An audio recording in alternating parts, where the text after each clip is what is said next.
저는 이 전주라는 도시도 많이 사랑하지만 전라남도 여수라는 도시도 많이 사랑하고 좋아합니다.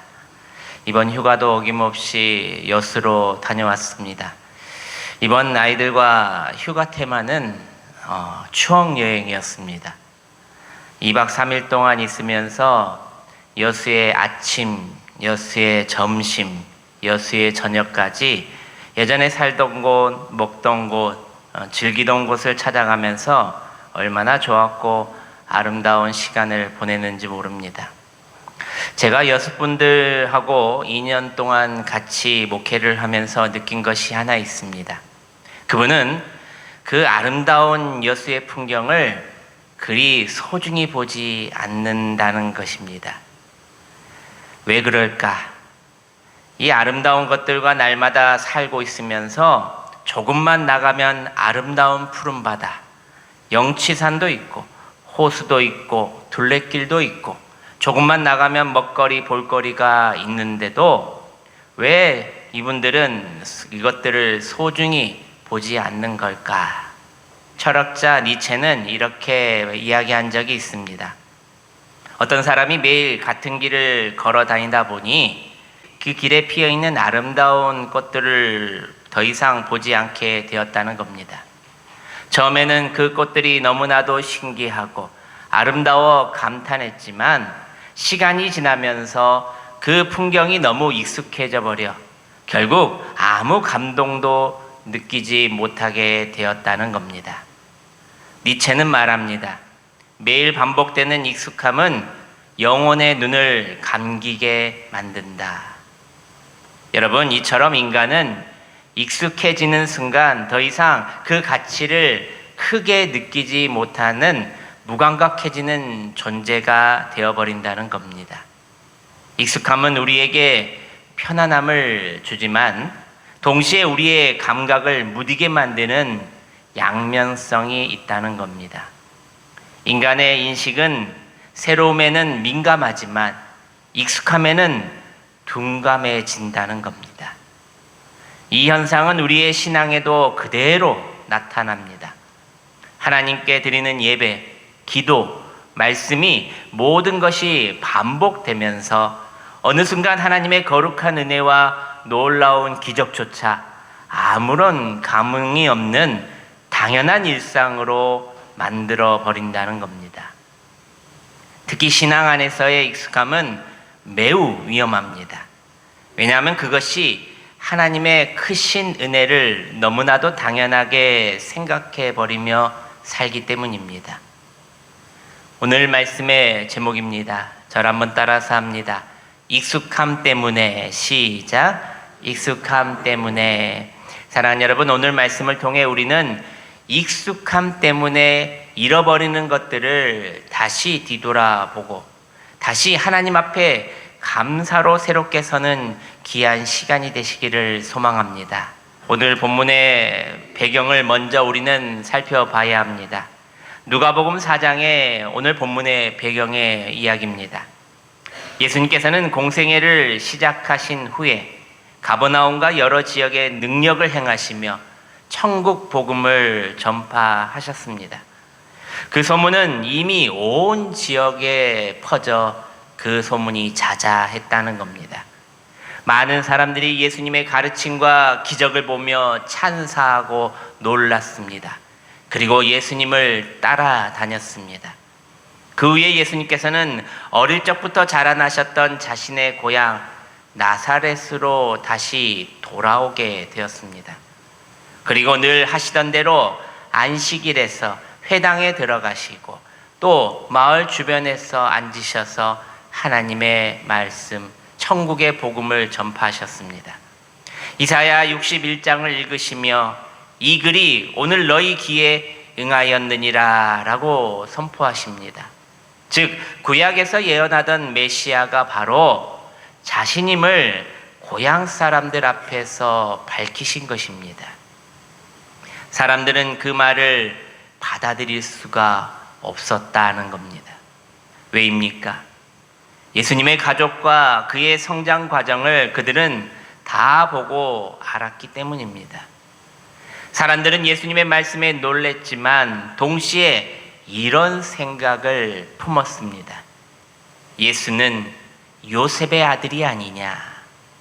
우리가 이 사람을 모르는 것도 아닌데 우리가 어릴 때부터 이를 봐왔다. 그런데 어떻게 저런 말씀을 하지? 바로 그 지점에서 문제가 생긴 것입니다. 만약 예수님이 낯선 사람이었다면 그분의 말씀과 능력이 있다 생각하여 놀라며 그 말씀을 아주 쉽게 받아들였을 겁니다. 그런데 그를 너무나도 잘 알고 있다고 생각했기 때문에 오히려 그 선입견 때문에 예수님을 제대로 보지 못했다는 겁니다. 그래서 예수님께서 오늘 본문 23절에 이렇게 말씀하십니다. 우리 함께 봉독합니다. 시작. 예수께서 그들에게 이르시되 너희가 반드시 의사야 너 자신을 고치라 하는 속담을 인용하여 내게 말하기를 우리가 들은 바 가버나움에서 행한 일을 내 고향 여기서도 행하라 하리라. 아멘. 그리고 24절에 아주 중요한 말씀을 예수님께서 하십니다. 우리 24절도 함께 봉독합니다. 시작. 또 이르시되 내가 진실로 너희에게 이르노니 선지자가 고향에서는 환영을 받는 자가 없느니라. 아멘. 여기서 예수님께서 말씀하시는 고향에서 환영받지 못한다는 말의 핵심은 바로 너희의 익숙함 때문이다 라고 말씀하시는 겁니다. 너희의 익숙함 때문에. 사람들은 예수님을 너무 가까이 봤습니다. 너무 잘한다고 생각했습니다. 그래서 가까이 보고 제대로 알지 못했고, 지금 예수님이 하나님의 말씀을 전하지만 예수님을 놀라고 신기할 뿐 그를 믿지 못했다는 겁니다. 그곳 사람들은 메시아를 기다리는 사람들이었습니다. 창세기 기준으로 하면 약 4,000년의 기다림이 그들에게 있었습니다. 다윗 왕조 언약의 기준에 따르면 약 1,000년의 기다림이 그들에게 있었습니다. 이사야와 미가서에 나온 메시아 예언의 기준으로 따르면 약 700년의 기다림이 그들에게도 있었습니다. 신구약 중간 말라기 이후에 예수님이 오시기까지 침묵이 약 400년 동안의 기다림. 시작적 역사적 맥락에 따라서 보면 많게는 4,000년, 그리고 적게는 400년 동안 메시아를 기다려온 사람들이 바로 그들이었습니다. 그러나 정작 그들 앞에 나타난 진짜 메시아이신 예수님을 향해 그들이 던진 말은 바로 이것이었습니다. 22절 말씀입니다. 그들이 다 그를 증언하고 그 입으로 나오는 바 은혜로운 말을 놀랍게 여겨 이르되 이 사람이 요셉의 아들이 아니냐. 이 사람이 요셉의 아들이 아니냐. 그들은 예수님을 너무나도 잘한다고 착각했습니다. 어린 시절 보아온 예수, 그리고 목수의 아들 예수라는 친숙한 프레임 속에서 자신의 생각에 가둬버린다는 겁니다. 익숙함이 빚어낸 오만함이 하나님의 본체의 역사를 거부하게 만드는 비극을 가져왔던 것입니다. 그렇다면 여러분, 오늘 말씀을 통해 우리가 이 시대에 믿음으로 알아야 할 것은 무엇일까? 첫째로, 익숙함은 은혜를 당연함이라는 권리로 착각하게 만든다는 겁니다.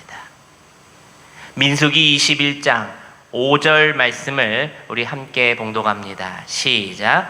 백성이 하나님과 모세를 향하여 원망하되 어찌하여 우리를 애굽에서 인도해 내어 이 광야에서 죽게 하는가? 이곳에는 먹을 것도 없고 물도 없도다. 우리 마음이 이 하찮은 음식을 싫어하노라 하매. 익숙함이 가져오는 첫 번째 영적 메커니즘은 은혜의 권리화라는 겁니다. 은혜는 하나님께서 큰 사랑으로 우리에게 거저주시는 선물이지만 그것이 매일 반복되면 인간의 자아는 그것을 당연히 누려야 할 자신의 권리로 오인하기 시작한다는 겁니다. 어떤 부자가 길거리에서 만난 노숙인에게 매일 10,000원씩을 건네주었습니다. 그 노숙인은 그 마음에 정말 감사했습니다. 일주일도 아니고 하루가 멀다 하여 그가 출근할 때 차에서 내려서 10,000원을 주었던. 그런데 그것이 1달, 2달, 1년이 계속되었습니다. 어느 날 부자가 사정이 생겨서 그 노숙인에게 돈을 주지 못했습니다. 그러자 노숙인이 오히려 그 부자에게 화를 냈습니다. 왜 오늘은 안 주십니까? 왜 내 돈을 안 주십니까? 처음에는 은혜였던 것이 반복되면서 어느 순간 받아야 할 권리가 되어버린 것입니다. 사랑하는 여러분, 이 이야기는 익숙함이 우리 안에서 만들어낸 무서운 변화를 이야기하는 겁니다. 은혜가 반복되면 감사가 깊어지는 것이 아니라 감사가 사라지고 권리의식이 생겨난다는 겁니다. 이스라엘 백성도 마찬가지였습니다. 하나님께서 애굽에서 건져주신 것이 얼마나 큰 은혜입니까? 홍해를 또 갈라주셨습니다. 그들의 생명을 구해주셨습니다. 출애굽기 16장에서 하나님께서 하늘을 열어 만나를 그들에게 내려주시기까지 하십니다. 땅에서 자라지 않는 양식이 매일 아침에 일어나면 그들 앞에 수북하게 쌓여있던 것입니다. 여러분, 하늘에서 배고프지 않아도 음식이 내려진다고 생각해 보십시오. 얼마나 좋습니까? 어느 교회는 8월 한 달은 내내 식당을 쉰다고 합니다. 식당 안에 있는 사람들이 얼마나 어려운지 모른다고 합니다. 교회에 와서 항상 이쁘게 입고 성가대하고 찬양하고 싶고 나도 시원한 곳에서 예배드리고 싶은데 봉사를 통하여 땀을 흘리고 화장 다 지워지고 그렇게 고생하는 마음에 식당을 운영하는 분들, 여러분 감사해야 합니다. 배고프지 않아도 하늘에서 음식이 내려진다. 이것은 우주적인 기적입니다. 그러나 민수기 21장에 이르자 백성들의 입에서 나온 고백은 충격적입니다. 우리 마음이 이 하찮은 음식을 싫어하노라. 하늘의 기적이 매일 반복되자 그 놀라운 우주의 기적은 그들에게 이제 하찮은 음식이 되어버렸다는 겁니다. 여러분, 익숙함은 은혜에 대한 감사를 갉아먹고 불평과 불만을 번식시키는 나쁜 토양으로 바뀌게 된다는 겁니다. 그런 나쁜 토양으로 만들어 버린다는 겁니다. 오늘 우리의 모습은 어떻습니까? 매주 드릴 수 있는 예배, 언제든 펼쳐볼 수 있는 하나님의 말씀, 성경책, 자유롭게 기도할 수 있는 환경이 너무나도 익숙해진 나머지 이것이 수많은 선진들의 피와 하나님의 엄청난 대가의 지불에 얻어진 특권임을 잊고 살고 있지는 않습니까? 매일 아침 살아서 숨을 쉬고 이 땅에서 다시 살 수 있는 삶, 거르지 않고 내리는 일상의 만나, 은혜들 마음껏 찬양하고 기도할 수 있는 이 예배의 자리와 나의 건강은 결코 당연한 것이 아니라는 겁니다. 예수 십자가라는 엄청난 대가의 지불로 우리에게 주어진 특별한 은혜라는 겁니다. 이스라엘 백성에게 만나가 하찮아진 것은 만나의 가치가 떨어졌기 때문이 아닙니다. 그들의 마음이 은혜에 너무 익숙해져 버렸기 때문입니다. 우리 인간들은 이렇습니다. 익숙하면 은혜를 쉽게 잊어버리는 존재라는 겁니다. 오늘 집으로 돌아가셔서 우리가 너무 당연하게 여기고 있던 것들, 그런 은혜의 것들을 한번 잘 살펴보십시오. 그리고 그것을 다시 한번 감사함으로 하나님께 기도해 보십시오. 받은 복을 세어 보십시오. 받은 은혜를 한번 생각해 보십시오. 그러면 평범했던 이 하루가 은혜의 하루가 됩니다. 익숙했던 이 예배가 감격의 예배가 됩니다. 늘 곁에 있던 가족이, 늘 곁에 있던 지인들이 하나님의 선물로 보입니다. 당연하게 여겼던 우리의 삶이 하나님의 은혜 안에 있음을 기뻐합니다. 사랑하는 여러분, 익숙함 때문에 은혜를 잊어버리지 마시길 바랍니다. 반복되는 은혜 속에서도 처음 받은 것처럼 우리 감사하시고 삽시다. 오늘도 하나님이 주시는 모든 것을 권리가 아니라 은혜로 받는 성도님들이 되시기를 주님의 이름으로 축원합니다. 둘째로, 익숙함은 신앙의 시야를 가두는 선입견의 감옥이 된다는 겁니다. 마가복음 6장 5절 말씀을 함께 봉독합니다. 시작. 거기서는 아무 권능도 행하실 수 없어 다만 소수의 병자에게 안수하여 고치실 뿐이었고. 익숙함의 두 번째 위험성은 상실입니다. 우리가 어떤 대상을 완전히 안다고 생각하는 순간 우리는 더 이상 그 대상을 탐구하지 않으며 그 대상으로부터 새로운 가능성 또한 기대하지 않는다는 겁니다. 저 사람 내가 다 파악했어. 저 사람 이제 이렇게 할 거야. 기대하지도 않고 탐구하지도 않습니다. 그때 찾아오는 것은 바로 자신의 상실과 손해뿐입니다. 옛날에 중국에는 가마우지라는 물새를 길들여서 물고기를 잡았다고 합니다. 가마우지 목에는 커다란 물고기를 삼키지 못하도록 고리를 채워둔다고 합니다. 가마우지가 커다란 물고기를 잡아오면 어부는 그것을 바구니에 담고 그 대가로 가마우지가 삼킬 수 있는 작은 물고기를 대가로 주었다고 합니다. 가마우지는 작은 물고기를 얻었고 어부는 큰 물고기를 얻었습니다. 두 존재는 오랫동안 서로에게 필요한 것을 주고받으며 살아왔습니다. 그러던 어느 날 어부의 마음속에 욕심이 생겨났습니다. 어차피 고리가 있어 물고기를 잘 삼키지 못하는데 굳이 내가 대가를 줄 필요가 있을까? 그날 가마오지는 평소처럼 커다란 물고기를 어부에게 잡아왔습니다. 하지만 어부는 물고기를 빼앗은 뒤에 살점 하나 남지 않는 물고기 뼈만 그에게 던져주었습니다. 가마오지는 아무런 내색도 하지 않았습니다. 묵묵히 다시 고기를 잡으려고 강에 나갔습니다. 어부는 자신이 더 많은 이익을 이제 얻었다라며 좋아했습니다.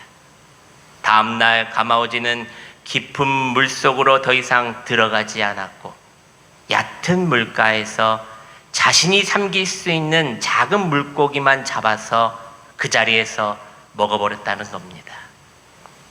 더 이상 어부의 바구니에 큰 물고기를 가마오지는 잡아오지 않았다는 이야기입니다. 사랑하는 여러분, 익숙함은 우리에게 편안함을 주지만 때로는 우리가 누릴 수 있는 은혜와 가능성까지 상실하게 만들어버린다는 겁니다. 나사렛 사람들은 예수님의 가족, 직업, 성장 과정에 너무나도 익숙했습니다. 그 익숙함은 예수님의 하나님 되심을 바라보는 영적 안목을 철저하게 봉쇄했습니다. 그래서 마가복음 6장 5절 말씀에 그 결말을 이렇게 기록한 것입니다. 거기서는 아무 능력도 행할 수 없어 다만 몇몇 병자에게 안수하여 고치실 뿐이었고. 여러분, 하나님의 전능하심이 제한받는 것이 아닙니다. 인간의 익숙함에 기반한 불신이 하나님의 역사가 흘러가는 통로를 스스로 막아버린 것입니다. 인문학자 괴테는 우리가 아는 것만이 우리를 가둔다고 이렇게 이야기합니다. 교회 안에서 그리고 우리 옆에 이런 사람 꼭 있지 않습니까? 나는 이 사람을 잘 알아 라고 생각하고 더 이상 이 사람에게 하나님의 가능성을 기대하지 않는 사람. 배우자나 자녀를 너무 오래 보았기 때문에 그 사람의 변화와 성장을 믿지 못하는 사람. 네가 교회를 오래 다녔다는 이유로 설교나 말씀을 이미 아는 이야기라고 생각하며 그 은혜를 받지 않는 사람. 목회자나 교회 공동체를 너무 익숙하게 여겨서 그 안에서 새롭게 일하시는 하나님의 역사를 놓치고 있는 사람. 나는 원래 이런 사람이야 라고 하나님의 새로운 일을 기대하지 않는 사람. 신앙인도 마찬가지입니다. 내가 하나님을 잘 알고 있다. 내가 그 말씀의 뜻을 잘 안다. 우리 교회는 내가 더 잘 안다. 이런 착각은 지금도 새 일을 행하시는 하나님의 살아있는 역사를 내 작은 경험과 자신의 틀 안에 제한시켜버리는 영적 오만함에 빠져 은혜를 상실하고 있다는 겁니다. 하나님께서 큰 은혜를 지금도 부어주시는데 나는 그 은혜를 받아 누리지 못한다는 겁니다. 마치 바구니에 구멍이 뚫려 밑 빠진 독에 은혜를 쏟아붓는 것처럼 말입니다. 사랑하는 여러분, 예수님이 이곳에서 많은 기적을 행하시지 않으셨다는 이 사실은 하나님께서 여기서 무엇을 하실까라는 기대조차 내려놓는 모습을 보고 너무 익숙해진 그들에게 큰 은혜를 베풀어 주지 않으시고 가셨다는 겁니다. 아픈 자 몇 명에게만 은혜를 베풀고 가셨다. 그러므로 나는 안다가 아니라 이제 하나님께서 이번에는 무엇을 행하실까? 이 질문을 품고 살아가는 여러분 되시기를 바랍니다. 오늘도 우리 가운데 새 일을 행하시는 하나님을 더욱 기대하며 살아감으로 더 큰 은혜를 받아 누리는 저와 여러분들이 되시기를 주님의 이름으로 축원합니다. 마지막 셋째로 익숙함을 깨트리는 길은 거룩한 생소함의 회복이라는 겁니다. 고린도전서 15장 31절 말씀입니다. 우리 함께 봉독합니다. 시작. 형제들아, 내가 그리스도 예수 우리 주 안에서 가진 바 너희에 대한 나의 자랑을 두고 단언하노니 나는 날마다 죽노라. 아멘. 바울은 수십 년간 복음을 전하고 누구보다 깊은 신학적인 통찰을 가졌음에도 불구하고 신앙의 타성에 젖지 않았다는 겁니다. 다시 말해 이런 익숙함을 갖지 않았다는 겁니다. 그는 매일 이렇게 고백했습니다. 나는 매일 죽노라. 바울은 자신의 익숙함, 자신의 경험, 자신의 자아를 매일 십자가 앞에 깨트렸습니다. 익숙함을 깨트리는 신앙의 실천은 바로 자신의 태도 변화에서부터 일어난다는 겁니다. 여러분, 거룩함, 생소함이라는 말을 들어보셨습니까? 여기서 생소하다는 말은 낯설다라는 뜻입니다. 신앙생활이 너무 익숙해 버리지 않도록 하나님 앞에서 나 자신을 새롭게 바라보고 낯선 방식, 낯선 생각으로 다시 하나님 앞에 순종하는 것을 말합니다. 매일 드리는 예배를 나의 생애 마지막 예배로 혹은 첫 예배같이 드리는 거룩한 긴장감을 회복하라는 이야기입니다. 그리고 이미 아는 본문이라 할지라도 오늘 나에게 새롭게 말씀하시는 하나님 앞에 어린아이와 같은 무지의 태도로 들어야 한다는 겁니다. 나사렛 사람들이 예수님을 요셉의 아들로만 보았던 오류를 범하지 않도록 내 곁의 지체들을 익숙한 인간적인 기준이 아닌 하나님의 형상으로 바라보는 거룩한 생소함을 날마다 가져보려고 애써야 한다는 겁니다. 여러분, 애써야 한다. 익숙함은 저절로 찾아오는 것이 아닙니다. 그러나 거룩한 생소함은 의도적으로 노력해야 만들어진다는 겁니다. 오늘 드리는 예배를 지난번처럼 똑같이 드리지 않으려고 애써야 한다는 겁니다. 그리고 무엇보다도 이제는 게으르지, 교만하지, 나를 똑같이 만들려고 애쓰지 않아야 한다는 겁니다. 바울이 나는 날마다 죽노라 고백한 것처럼 오늘도 내 경험에 죽고 내 고집이 죽고 내 익숙함에 죽여서 나의 이 익숙함을 힘써 깨뜨려 거룩한 생소함을 회복하여 하나님의 은혜를 받는 여러분 되시기를 바랍니다. 사랑하는 여러분, 말씀을 맺습니다. 익숙함 자체가 나쁜 것이 아닙니다. 문제는 그 익숙함이 우리의 감사하는 마음을 빼앗기 때문입니다.